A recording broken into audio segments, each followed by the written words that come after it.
그래서 가봅시다. 저번 시간에 8번까지 안내를 해설 강의를 찍었던 것 같아요.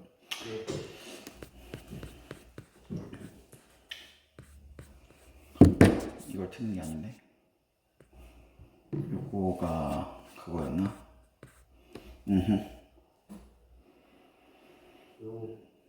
그러면 이 가외 아닌 과외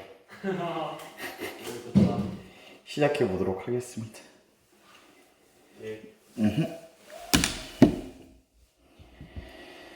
자, 그래서 9번을 보시면 그림 가는 온대적 기압에 동반된 전선이 우리나라를 통과하는 동안 관측소 A와 B에서 측정한 기온을 나타낸 거라고 얘기를 하고, 나는 T 플러스 9시 찍어보면 여기죠. 그래서 이런 거 보이면은 그냥 포인트 하나 찝어주는 게 좋긴 해요. 그래서 관측한 관수구역을 나타낸 것이다 라고 나와 있습니다. 기억관 이유는 A와 B 중 하나이다 라고 되어 있고요. 강수구역이 어느 정도 좁고 넓고 이거를 판단하기가 어렵긴 한데, 결국 우리나라에서 온대적 기압은 이런 방식으로 이 온대적 기압이 발달을 할 거고, 그러면 온대적 기압에서 그 강수구역이 발달하게 되면은 여기 항랭전선 뒤편에 좁은 구역, 그리고 온난전선 앞편에 넓은 구역인데, 이렇게 생각을 해봤을 때 얘가 지금 이런 방향으로 이렇게 구성되어 있다는 거는 여기에 항랭전선이 지나가고 있구나 라는 것들을 판단할 수 있는 근거 중 하나가 된다. 왜냐하면 온난전선 같은 경우에 이런 모양일 건데, 이런 모양에 이렇게 나오는 강수구역이랑은 전혀 다른 모양이잖아. 그래서 그걸 통해서 여기 한랭전선이 지금 지나가고 있구나 라는 것도 캐치하는 것도 한 가지 요소가 되는데, 요게 좀 어느 정도 신선하다고 생각할 수 있는 내용이긴 해요. 이렇게 강수구역을 통해서 이 무슨 전선이 지나갔는지 확인할 수 있는. 그래서 응? 엄청 크네요. 강수구역이? 아니, 전선이. 전선이? 네. 그치. 전선은 되게 생각보다는 많이 큽니다. 네. 당연히. 뭐 전선이 요만하고 이러진 않아요. 네. 오케이. 자, 그래서, A랑 B를 온도 차이를 봤을 때, A 같은 경우엔 지금 온도가 이렇게 좀 따뜻하게 유지되다가 한 번에 상대적으로 차가워지는 것을 볼 수가 있잖아.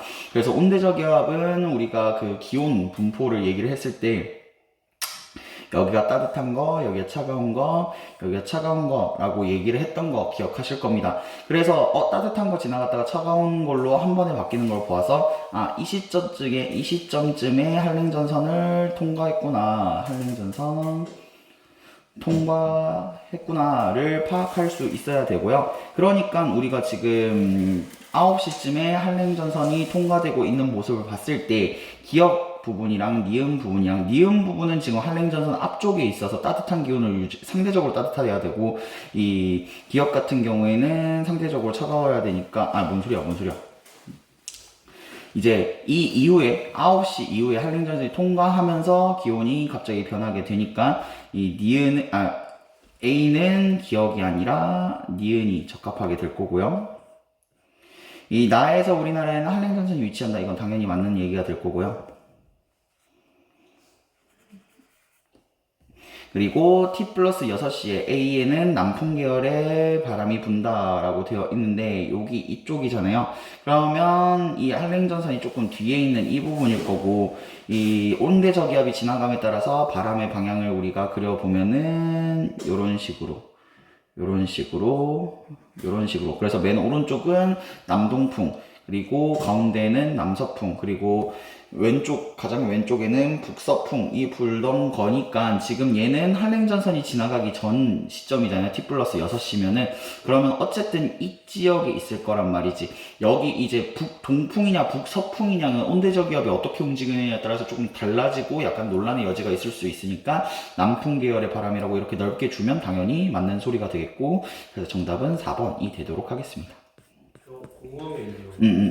대륙에서 위도별 온도 차이는 심한 편이에요? 대륙에서 위도별 온도 차이요? 네. 그 위도가 어느 정도 차이가 나는지, 그리고 지역마다 조금 달라지긴 해요. 그리고 사실 대륙에서는, 그러니까 그 땅덩어리에서는 위도별 차이도 심하지만 지형별 차이도 굉장히 심해서, 그리고 고산지방이냐 아니면은 저지대냐 막 이런 것들에 따라서, 그리고 뭐 땅 위치도 이런 식으로 막 가장 대표적으로 대구가 이제 펀치볼 지형이잖아. 그래서 그런 걸 또 고려를 해야 되는 요소가 많죠.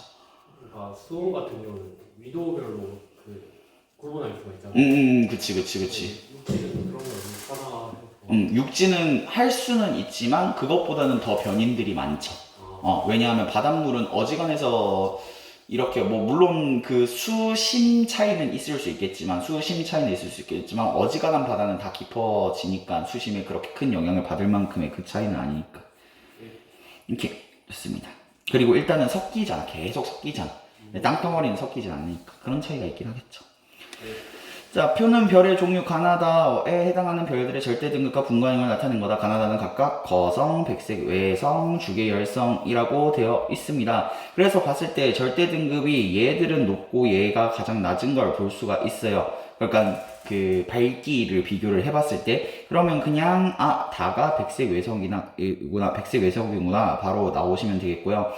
우리 분광형으로 봤을 때 O, B, A, F, G, K, M, 오빠, 피지, 큼으로 분류를 해봤을 때 여기 왼쪽으로 갈수록 온도가 높은 거였잖아. 근데 가 같은 경우에 A나 B 같은 온도가 높은 걸 보여주는데 K나 G, 나 같은 경우에 K나 G 같이 이 분광형 표면 온도가 낮은 것을 볼 수가 있습니다. 그래서 여기가 거성이고 여기가 주계열성이겠구나. 왜냐하면 거성이 지금 표면 온도는 낮은데 절대 등급은 크잖아. 그렇다는 건 얘가 반지름이 어떻다? 크다라는 거를 알 수 있는 내용이 되겠습니다.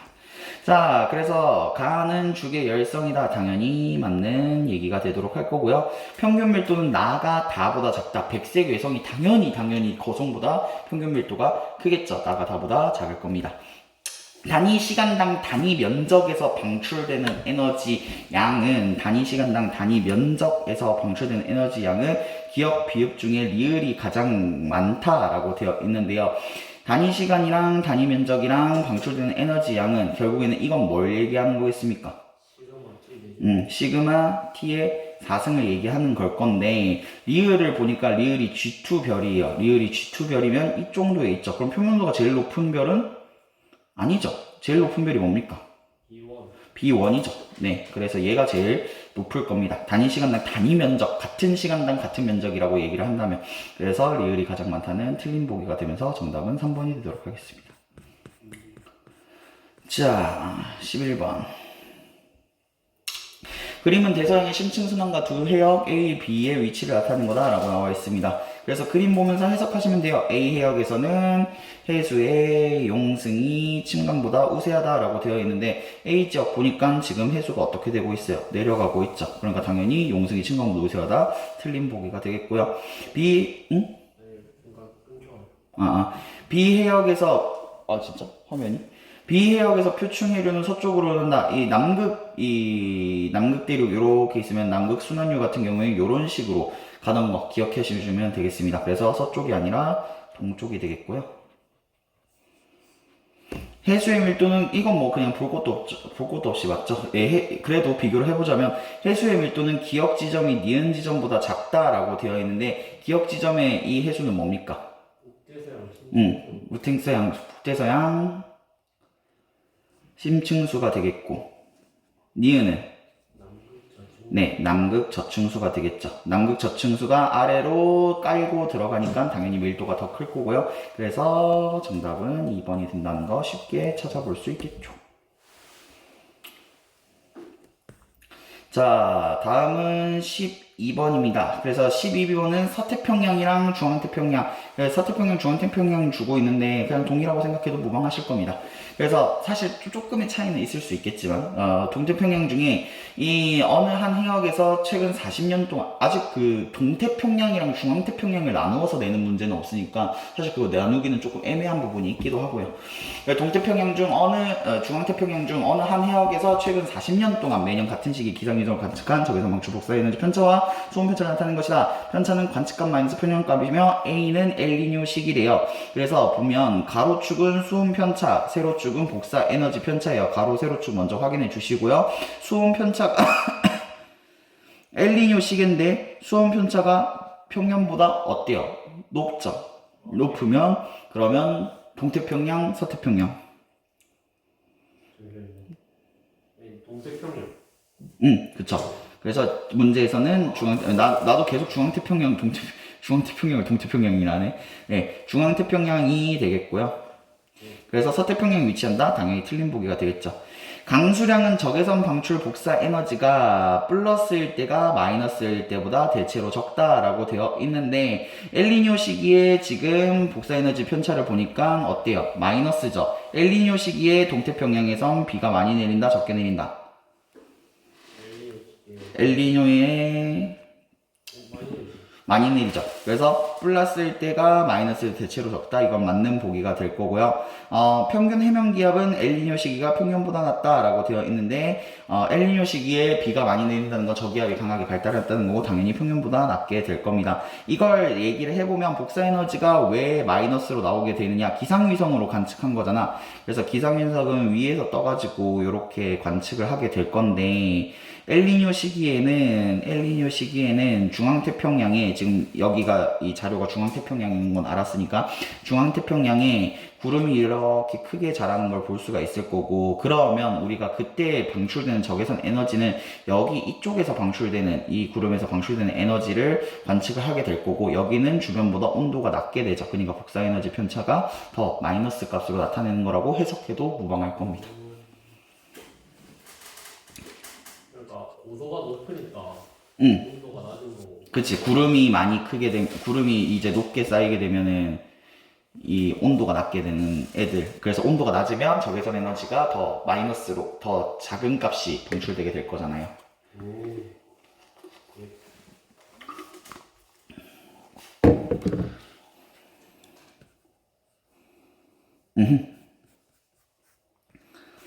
또는 뭐 다르게 생각한다면 구름에 가려져가지고 이 적외선 에너지가 이렇게 막 중간에 흡수돼서 줄어든다라고 생각해도 뭐 근데 사실 이걸 이렇게 생각하는 거랑 이렇게 생각하는 걸 조금 위에 거 생각하는 게 더 맞지 않나 싶긴 합니다. 자, 이거는 꽤나 신선한 문제였어요. 물론 당연히 그 배우는 내용이긴 한데 조금 이렇게 물어보는 것도 이 평가원에서 물어보는 것도 굉장히 좋았던 문제가 아니었나 싶습니다. 그래서 이쪽으로 약간 좀 빡세게 낼 걸 이렇게 뭐라 해야 되지? 그 힌트를 주는 건가 싶기도 한데 사실 근데 서울평가원이 지금 보면은 정확한 단어들, 전형점 통과하는 거, 뭐 육성층, 해성층 부정확 관계인 거 이런 것들, 뭐 중위도 고압대, 뭐 밀도 찍어 보는 거 이런 것들 정확한 개념을 알고 있는지 물어보는 것 같아가지고 일단 6월 모의고사를 봐야 이번 수능이 어떻게 나올지 대충 감을 잡을 수 있지 않나 싶지만 어쨌든 이번 수능에서 약간 그 20번 같은 작년 수능의 20번 같은 문제에 접근을 13번 같은 시선 속도로 이렇게 하려는 시도가 아닌가라는 생각도 잠깐 들긴 합니다. 어쨌든 그래서 결국에는 여기서 가장 핵심인 식은 V는 C 곱하기 델타 람다분의 람다가 되도록 하겠고요. 자,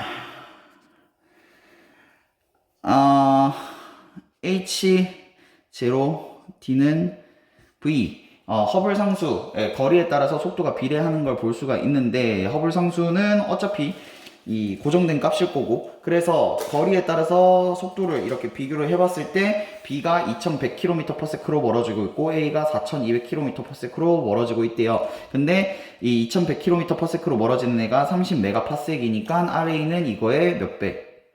2배가 되겠죠. 그래서 60MPa이다. 당연히 맞는 소리가 되겠고요. 허블 상수는 70km/s/Megapas이다 라고 되어 있는 것들은 이건 계산해 보면 되겠죠. 그래서 계산을 해봤을 때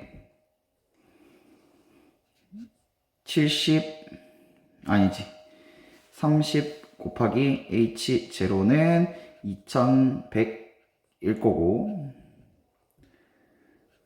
사실은 이거 고등학생 때는 그렇게 안 해도 되는데 그 대학생 때는 굉장히 그 단위 같은 거 다 챙겨주는 거 굉장히 중요합니다. 그래서 H0는 2100분의 30km per sec per 메가파섹이 되게 되는 거고, 그래서 나눠지게 되면 70이 나오게 되죠. 그래서 70km per sec per 메가파섹이다. 이거 맞는 얘기가 되도록 하겠고요. 우리 은하에서 A를 관측했을 때 관측된 흡수선의 파장이 507나노미터라면 이 흡수선의 기준 파장은 500나노미터이다 라고 되어 있습니다. 근데 빛의 속도는 3 곱하기 10의 5승이라는 게 나와 있죠. 그래서 그걸 따라서 구해 봤을 때 A의 속도는 200km per sec이고 C는 3 곱하기 10의 5승 km per sec. 그럼 이거를 조금 바꿔서 적자면 사실 이렇게까지 안 해도 돼요. 그냥 짱짱짱 나오면 짱짱짱짱 그냥 숫자 비교해보고 풀면 되는데 곱하기 관측된 흡수선의 파장이 507이다. 그리고 기준 파장이 500이다 라고 하면 그냥 이거 줬으니까 그대로 넣어보면 되지. 그래서 이거 맞는지 계산해 보면 되잖아. 그래서 10의 3승 5 곱하기 7 21 2.1 곱하기 10의 3승 아니지 4승 나누기 5 5 4 20 0.42. 그럼 4.2 곱하기 10의 3승. 그래서 계산해보면 또이또이해져요. 그래서 맞아집니다. 그래서 정답은 5번. 이렇게 계산하는 과정은 굳이 뭐 이거 계산 못하면 화이팅 해야죠. 뭐 어떻게 할 말이 없죠. 네, 그래서 굳이 그냥 이렇게 식만 적어주고 이렇게 비교해봤을 때 맞다고 얘기를 해놨어요. 그래서 중요한 식은 요거 H0는 V라는 내용이랑 V는 C 곱하기 람다분의 델타 람다, 이거 여러분들이 잘 인지하고 풀어주셔야 된다는 거. 이걸로 뭘 더 어렵게 낼 수 있을지는 잘 모르겠는데 어쨌든 이런 부분이 나왔으니까 문제 풀어주는 거 확인해 주시고요.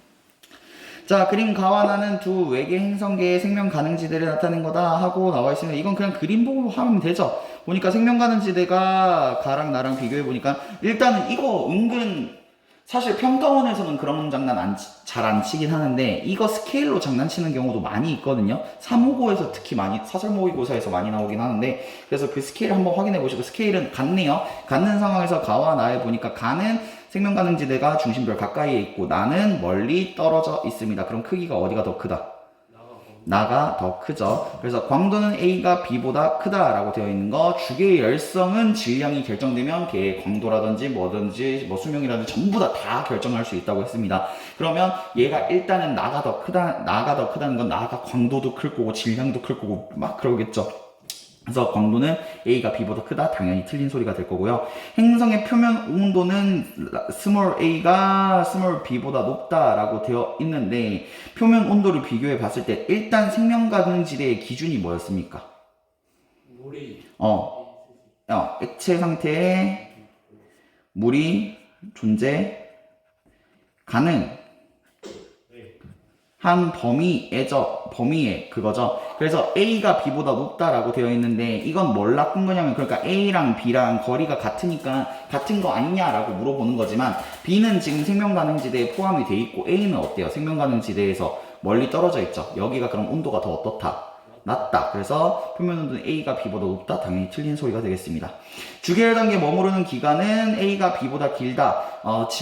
주계열성은 질량이 큰 애가 어떻다? 빨리 타서 뒤진다. 그래서 A가 B보다 길다. 맞는 소리가 되겠고요. 정답은 2번이 되겠습니다. 자, 15번입니다. 그림은 판경계에 존재하는 어느 지역의 화산성과 활화산의 분포를 나타낸 것이다. 이 지역에는 하나의 열점이 분포한다 라고 되어 있습니다. 열점을 보니까 딱 봐도 여기가 열점이겠죠. 네.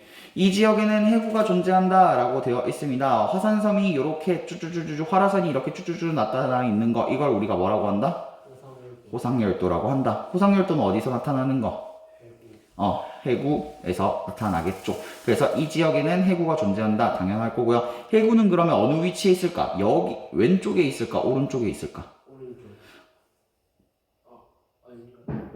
모르나요? 사실 아니죠. 알 수 있죠. 왜냐하면 알 수 있는 포인트가 두 가지가 있어. 열점이 여기에 있는데 얘가 이렇게 이동하고 있잖아. 그럼 판의 이동 방향이 이렇게 돼 있다는 걸 알 수 있는 계기가 되는 거고, 그러면 그런 상황에서 여기에 위치하고 있다면, 여기에 해구가 위치하고 있다면은, 그렇다면은 호상열도는 이쪽에 위치를 해야 될 거고, 그러니까 여기에 해구가 위치하고 있겠다라는 것들 알 수 있겠죠. 그래서 이걸로 이렇게 복합적으로 물어볼 수 있겠지. 라는 굉장히 좋은, 그런가? 그치, 열점을 통해서 판의 이동 방향을 한 다음에 해구의 위치를 호상열도의 반대편에 있어야 된다는 걸 캐치하는. 오. 다음 내신 문제 잘 써보도록 하겠습니다. 감사합니다. 라는 얘기를 안 했습니다. 그치? 괜찮다. 이런 식으로 접근하면 되게 괜찮은 문제가 되기도 하네요. 판의 이동 방향이 여기인 상태에서 해구가 여기에 있을 수가 없지. 그럼 호상열도가 이쪽에 활화산이 안 생기겠지. 왜요? 왜냐하면 그 활화산이 서비평 경계에서 생기는 이유는 요렇게 서비판이 들어가게 될 거고. 근데 밀도가 누가 더 큰지 모르잖아요. 밀도를 모르잖아요. 아닌가? 오른쪽. 그래서 얘가 요렇게 있는 상태에서 얘가 요렇게 갔을 때 여기가 밀도가 더 크다면, 오른쪽 판이 밀도가 더 크다면 여기에 해구가 형성되고 이렇게 돼가지고 여기에 호상열도가 형성될 수 있다? 예. 훌륭합니다. 그런가요? 오. 그렇네요. 둘 다 가능하네요. 큰일 날 뻔했네요. 없던 얘기로 하겠습니다. 그니까. 자, 화산섬 A는 주로 안산암으로 이루어져 있다라고 되어 있는데요. 현안유 반섬화, 화산섬은 뭘로 이루어져 있다? 현무암. 현안유 아니지. 현안유 반섬화, 안산암으로 이루어져 있다. 안산암은 언제 생기는 건가요? 우리 그 중성 마그마잖아요. 중성 마그마는 어디서 생기는 거? 지각이 있을 때 서비평 경계에서 이렇게 마그마방이 그 밑에서 멘틀이 녹아가지고 위에 올라서 대륙지각에 붙고 대륙지각을 녹아서 유문한 마그마랑 섞여가지고 중성 마그마가 된다고 얘기했었습니다. 그래서 여기선 안산암이 아니라 대개는 현무암으로 이루어져 있고요.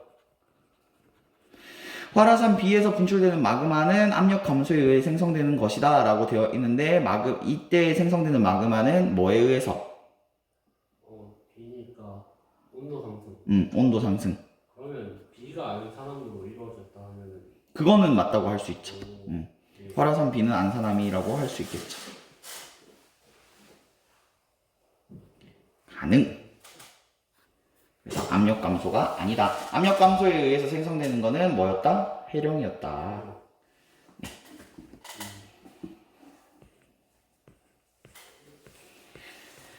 자, 그래서 쌤, 해령일 수도 있는 거 아니에요? 라고 생각을 할 수도 있겠지만 해령은 되게 바다 밑에 있죠.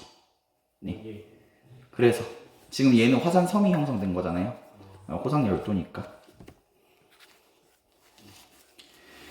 자, 16번 가봅시다. 그림은 현재 A와 B, A, B, C 시기일 때 지구 자전축 경사각과 공전궤도 26을 나타낸 거다. 이 옳은 설명을 있는 대로 고른 것은 단 자전축 경사각과 공전궤도 26 이외의 요인은 변하지 않는다고 가정한다 라고 되어 있습니다. 그래서 현재를 보니까 현재 자전축 경사는 23.5도, 공전궤도 26은 요 정도라고 얘기하네요.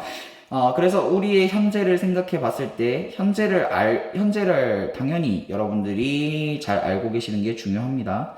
이 태양이 이렇게 있으면 현재는 가까울 때 반대편, 멀 때 이렇게 보고 있어서 이때가 여름, 이때가 겨울이 돼도 되겠습니다. 지금 이게 현재 상태. 물론 이만큼 떨어져 있진 않아요. 이만큼 떨어져 있다고 그냥 과하게 표현을 한 거예요. 자, 우리나라에서 여름철 평균 기온은 현재가 A보다 높다라고 되는데 A는 지금 공정궤도로 26, 그러니까 찌그러진 정도는 같은데 경사각이 어떻게 됐습니까, 지금? 더 줄어들게 되겠죠. 그러면 태양을 보고 있는 게 더 태양을 안 보고 있을 거니까 여름철에 어떻게 된다? 태양을 덜 보는 쪽으로 간다는 거니까 평균 기온은 낮다, 높다? 낮아지게 된다. 그래서 현재가 A보다 높다. 맞는 얘기가 될 거고요. 지구가 근일점에서 위치할 때 하루 동안 받는 지구가 근일점이 여기죠. 근일점에서 위치할 때 하루 동안 받는 태양 복사 에너지 양은 현재가 B보다 많다라고 되어 있는데 현재가 B는 지금 이심률이 더 찌그러지고 있습니다. 그래서 이심률이 더 찌그러지게 되면 원일점은 어떻게 됩니까? 더 멀어지고 근일점은 더 가까워지게 되겠죠. 그래서 봤을 때 현재 하루 동안 받는 근일점에 위치할 때 근일점은 여기죠. 여기겠죠. 그래서 근일점에 위치할 때 하루 동안 받는 태양 복사 에너지 양은 현재가 B보다 많다라고 되어 있는 것. 현재가 B보다 많다가 아니겠죠. 왜냐하면 B는 여기에 위치할 거고 현재는 여기에 위치하고 있으니까. 네. 남반구 중위도에서 남반구 중위도 지역에서의 기온의 연교차는 B가 C보다 크다라고 되어 있는데 B랑 C랑 비교를 했을 때 이심률은 같으니까 넘어가고 경사각의 차이가 되겠죠. 그래서 중위도 지역의 기온의 연교차를 생각해 봅시다.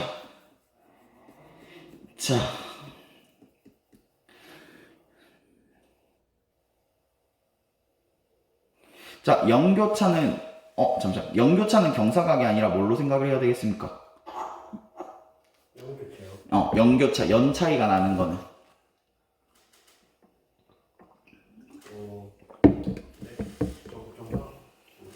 잠시만. 타임.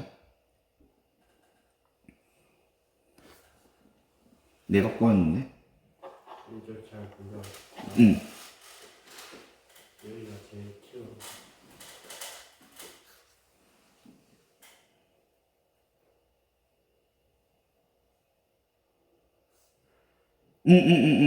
오케이. 지금 기온의 연교차는 B.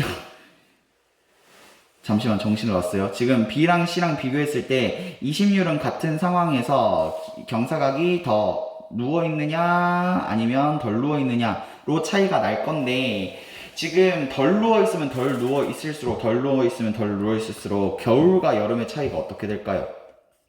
경사각이 줄어들면 원래 계절이 생기는 이유가 경사각이 있어서 계절이 생기는 거였잖아. 근데 경사각이 있어서 계절이 생기는 거였잖아. 그러면 근데 여름과 겨울이 경사각 때문에 생긴 건데 경사각이 조금 덜 누워진대. 그러면 계절 차이가 어떻습니까? 북반구 남반구 계절 차이가 줄어들게 되겠죠. 그렇다는 말은 경사각이 줄어들면 연교차는 어떻게 된다? 줄어들게 된다. 그래서 B가 C보다 크다? 당연히 틀린 소리가 되겠죠. 남중고도라는 것도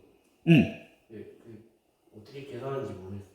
남중고도는 계산하는 건 여러분들한테 물어보지는 않고요. 경사각이 많이 이렇게 기울어져 있으면 기울어져 있을수록 남중고도가 높다라고 얘기를 해요. 그렇지. 여름에는 남중고도가 일단은 단순하게 생각해. 너희들한테 남중고도를 물어보진 않을 건데 남중고도로 얘기를 한다면 이렇게 있으면 사실 남중고도로 구하는 거는 여기를 요렇게 이 중위도 지역에 서 있는 중위도 지역에 살아있는 사람의 지평선, 그러니까 그 사람이 이렇게 서 있다고 가정을 했을 때 여기서 이렇게 태양빛이 쭉 하고 직선으로 들어올 거잖아. 그러면 이때 태양이 떠 있는 각도를 우리가 남중고도라고 얘기를 하게 되거든요. 네. 근데 그게 여름에는 이렇게 돼 있으면 더 이렇게 뭐라 해야 되지? 직방으로 보게 될 거고 겨울에는 더 낮게 보게 되는 건데. 그래서 경사각이 더 기울어지게 되면 여름에는 남중고도가 더 높아지게 되는 거고요. 더 높아질수록 태양 복사 에너지가 더 세게 받는다고 얘기를 하거든요. 근데 겨울에는 더 낮아지게 되겠지. 왜냐면 더 반대편에 있으니까. 근데 제가 그 친구랑 토론해 봤는데요. 다 거의 다 중위도 지역을 물어보는데 음. 적도 지역을 물어보면 어떻게 될까? 그러면 오히려 남중고도가 낮아지잖아요. 아닌가요? 아, 그런 식으로 이렇게 각도 꼬아서? 아니, 그렇게까지는 안 물어봐요. 아 진짜요? 근데 적도 지역은 좀 달라지는 거예요. 막 오히려 남중고도가 낮아져요. 기울어지면 기울어질수록. 아닌데 맞나? 그래도 적도 지역, 그렇긴 하겠죠. 경사각이 여기서 더 기울어지게 되면. 근데 사실 그거는 스케일을 봐야 되긴 하겠는데. 근데 적도가 일단은 가장 뜨거운 지역이잖아. 그런 상태에서 경사각이 더 커지면 일정 부분까지는 적도 지역이 더 뜨겁게 되겠죠. 근데 그거를 우리가 정확하게 배우지는 않으니까 그거 가지고 뭐 요소를 놓진 않을 거야. 그래서 경사각이 커지면 적도 지역의 남중고도가 더 커진다라고 얘기하는 게 더 맞지. 너희들 입장에서 아직 그렇게, 그러니까 그 무슨 접근을 하는지 얘기하는지는 알겠는데, 너희들한테 그것까지 계산하는 개념은 너희들한테 물어보지 않았단 말이야. 그러니까 정확한 경사각이 얼마나 더 기울어졌을 때 적도에 들어가는 태양보독사 에너지가 줄어드는지 또는 남중고도가 낮아지는지에 대한 값은 얘기하지 않았잖아. 그러니까 그거를 그런 식으로 하면 오류가 되겠지. 그럼 한참 뛰어넘지.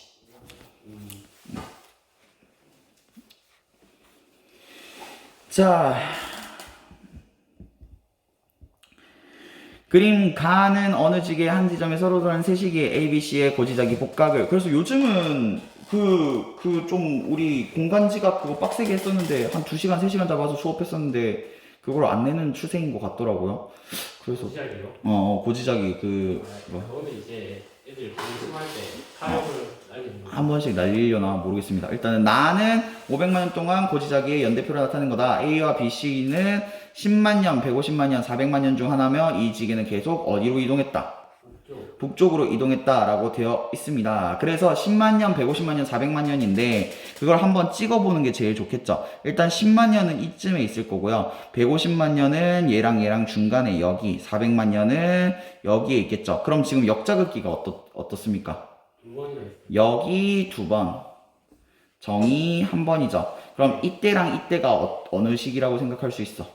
역자극기, 여기가 정자극기. 그리고 북쪽으로 이동을 하고 있고 정자극기일 때 지금 복각이 어때요? 마이너스 45도. 그럼 무슨 방구? 남반구에 있고 최근에 남반구에 있고 지게는 계속 북쪽으로 이동하고 있다. 그러면 각도가 점점 낮아지게 되겠죠. 그러면 그 이전에는 더 각도가 가팔랐을 거고, 그럼 이때가 어느 시기? 150만 년, 이때가 400만 년인 거 알고 문제 푸시면 되겠습니다. 이 지게는 북반구에 위치한다. 당연히 틀리겠죠? 정자극기에 생성된 암석은 B다 라고 되어 있는데, 그러겠죠? 정자극기에 생성된 암석은 B가 되겠죠. 화성암의 생성 순서는 A, C, B다. 이것도 맞는 보기가 될 거고, 그래서 정답은 4번. 3점 치고는 꽤 쉬운 문제였어요. 자, 다음은 우주의 팽창에 따른 우주 배경 복사의 파장 변화를 알아보기 위한 실험이다. 그래서 탐구 과정을 보니까 그냥 이렇게 몇 개의 점을 찍고 얘를 쭉 늘린 다음에 L을 측정을 해보면 L이 어떻게 되겠습니까? 늘어나게 되겠죠. 네, 그래서 이거는 우주의 팽창에 따른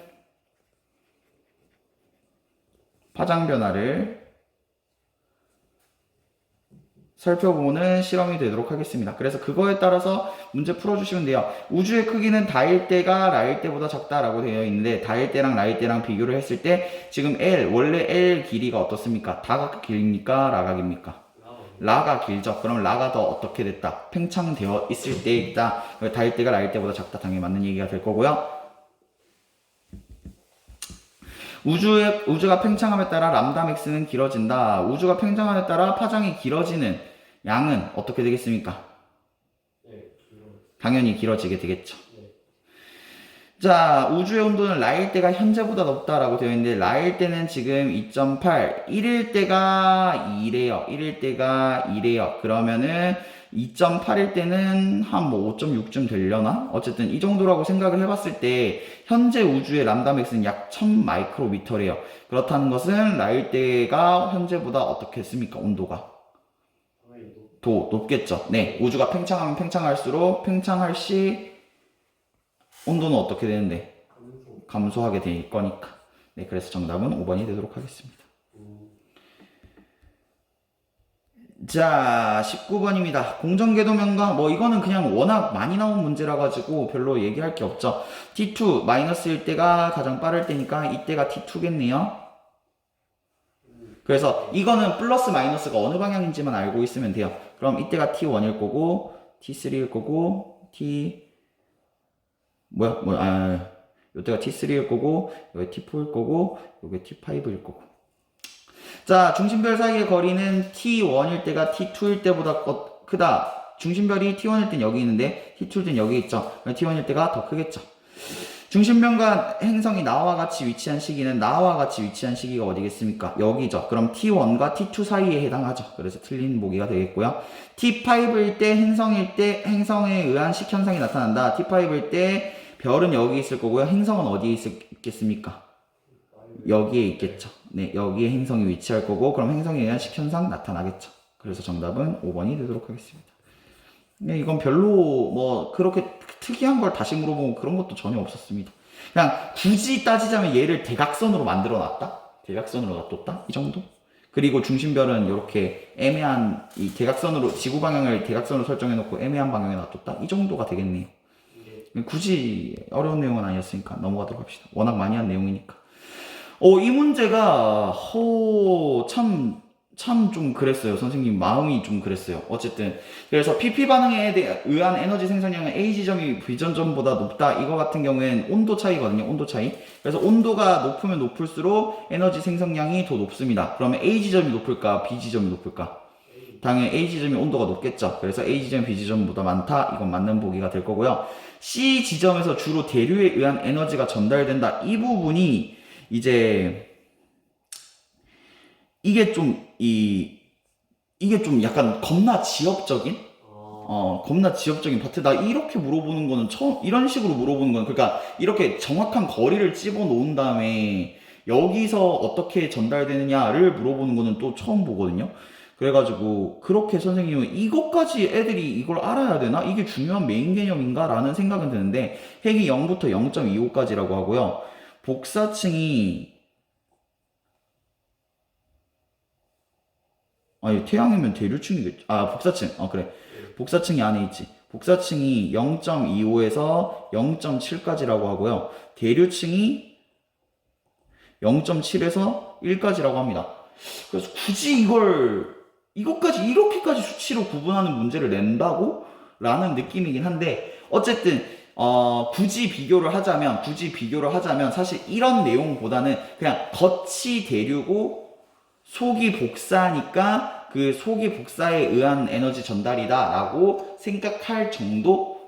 굳이 원한 건 이거일 거예요. 아마 여기까지 외우는 걸 원하진 않았을 거야. 여기까지 외우는 거라는 모습보다는 그냥 태양이 그 복사핵 대류층 또는 대류핵 복사층 그 둘 중에 뭐냐 그걸 알고 있느냐를 물어본 것 같습니다.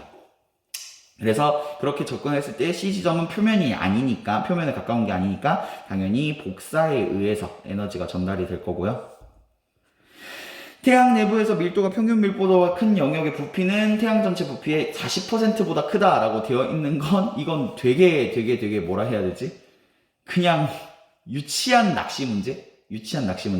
그래서 평균 밀도보다 큰 부분은 여기 이렇게 끊기거든. 그럼 태양 중심으로부터 거리가 0.4보다 크니까 이거 40%보다 크겠네 라고 생각하면 틀리죠. 왜냐하면 부피이기 때문에.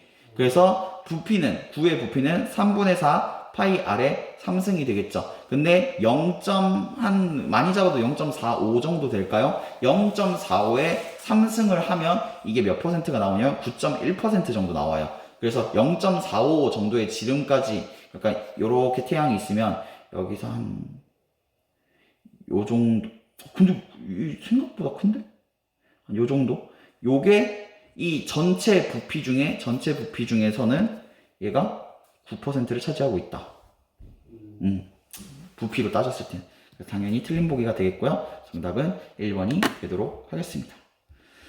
네, 그래서 여기까지 3월 모의고사 풀이를 끝내봤어요. 조금 중간에 약간 버벅인 부분도 있긴 한데 여러분들 문제를 푸실 때 언제나 보기 다 한번 분석을 해보시고 이게 뭐가 맞는 얘기일까 또는 어디에 적용되면은 이건 맞을 수 있을까 라는 거 한번 비교해보는 그런 거.